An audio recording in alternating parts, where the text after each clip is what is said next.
Olá, eu sou o professor Teshima, tudo bem? Então, estou gravando esse vídeo para a gente ter um entendimento sobre o processo orçamentário. Vai ser uma visão bem mais prática para a gente tentar entender como é que funciona essa questão da elaboração do orçamento. A gente está aí num momento difícil, no momento que a gente precisa ficar em quarentena. Então, eu até tenho recomendado aos meus alunos, vamos estudar, vamos aproveitar esse tempo, vamos focar a nossa mente no estudo. Eu sei que é difícil, mas vou tentar aqui ajudar com um vídeo esclarecedor sobre como funciona o processo orçamentário na administração pública.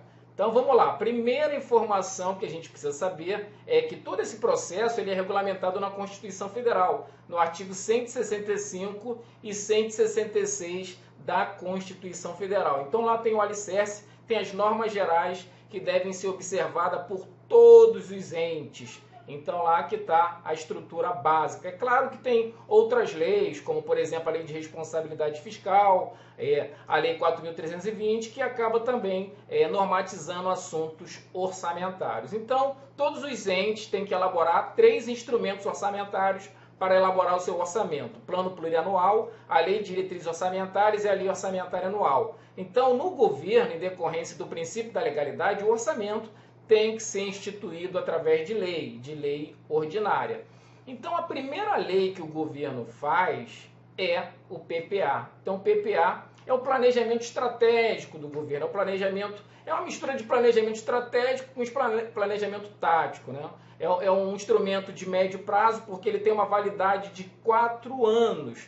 E nesse instrumento, o governo ele define as diretrizes gerais que ele pretende executar durante 4 anos, são as orientações gerais, né? O que o governo pretende fazer em 4 anos, né? Tentar, com as suas políticas, resolver as demandas da população. Então, ele estabelece as diretrizes. Para a gente entender as diretrizes, vamos entrar aqui no PPA do governo federal. Bom, então no PPA do governo federal, a gente entrando aqui no PPA, por exemplo, esse PPA novo, né, que o PPA do governo federal, ele foi elaborado já para 2020 e vai ali até 2023, né, são 4 anos. Então tem lá essas orientações gerais que o governo pretende fazer com que seja implementada durante esse período de 4 anos. Então tem lá, por exemplo, uma diretriz: promoção e defesa dos direitos humanos, com foco no amparo à família, combate à fome, à miséria e às desigualdades sociais,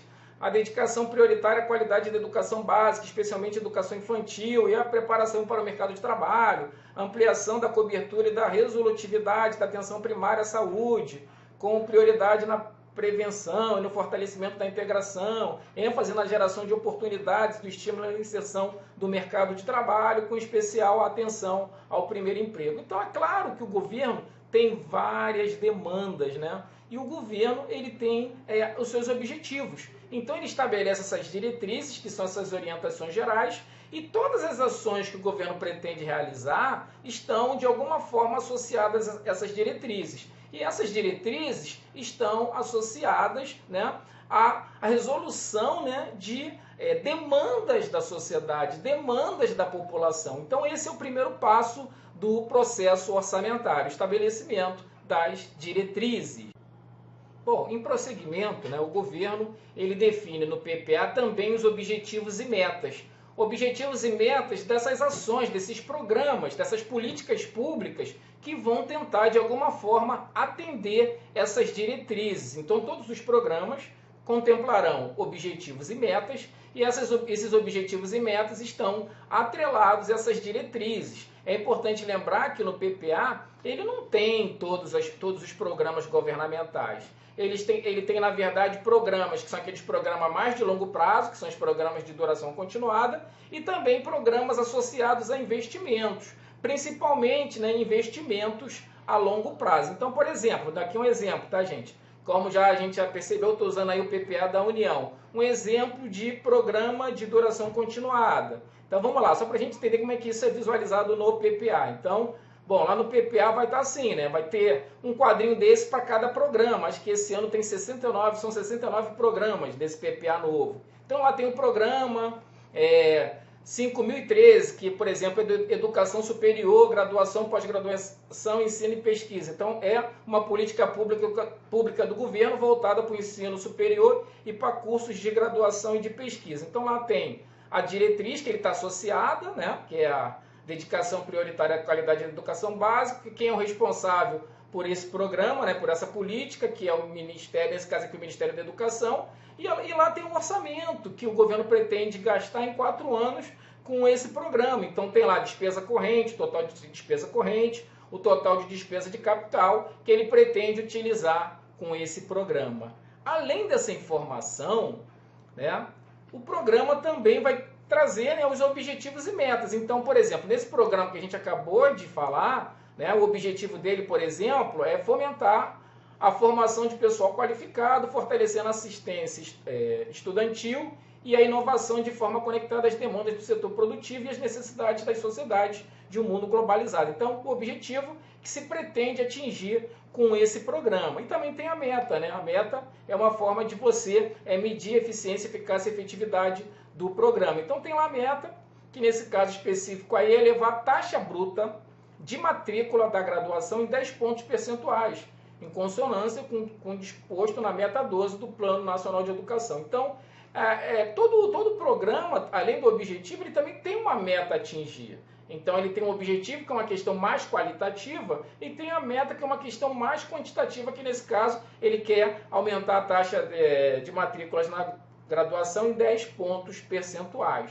E aí você tem lá a unidade de medida para controlar essa meta e tem a distribuição dessa meta, né, por região, nesse caso, desse programa especificamente. Não tem? Então tem meta para a região norte, sudeste, sul, centro-oeste e nordeste, sempre para o prazo final do PPA, né? Esse PPA 2023, tá bom? Então o PPA da União que a gente está colocando aqui como exemplo. Então, basicamente, são essas informações que são contempladas no PPA. Então, lembrar que o PPA é um instrumento que é uma mistura de planejamento estratégico com tático do governo, onde ele define o que a gente chama de DOM, né? Diretrizes, objetivos e metas, mas não são para todos os programas, não. Somente para programas de duração continuadas e aqueles relacionados a investimento, né? Despesa de capital e outras delas decorrentes. Vou dar até um exemplo aqui de programas associados a esses investimentos, só para a gente entender também.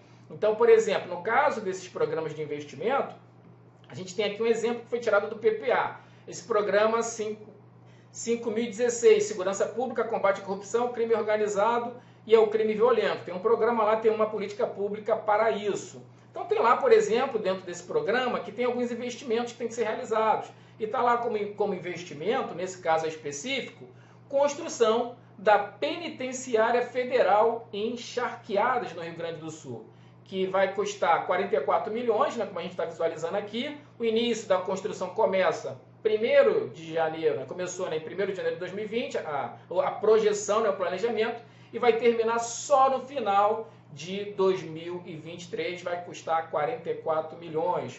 Outro investimento que vai ser realizado, ou seja, essa despesa de capital mais de longo prazo, construção do Centro Nacional de Capacitação de Difusão de Ciências Forenses, né, que vai ter um custo total de 38 milhões, e a data de início já iniciou, na verdade é uma construção que tinha sido iniciada no período anterior ao PPA, mas que vai terminar dentro do período do PPA, então ele também está inserido dentro desse contexto todo, ok? Então, voltando lá, né? Então, só é importante lembrar que esse PPA é essa questão que envolve todo o planejamento estratégico, o planejamento tático do governo, que é uma coisa mais a longo prazo, né? Então, basicamente, é isso que a gente visualiza na prática no PPA. Se você quiser saber mais do PPA, é só você entrar no site do planejamento, né, .gov.br, que lá você vai ter acesso o PPA, né, qual foi a metodologia que foi usada para a elaboração do PPA, a lei do PPA. Então, muito legal também para quem quiser se aprofundar no conhecimento do PPA.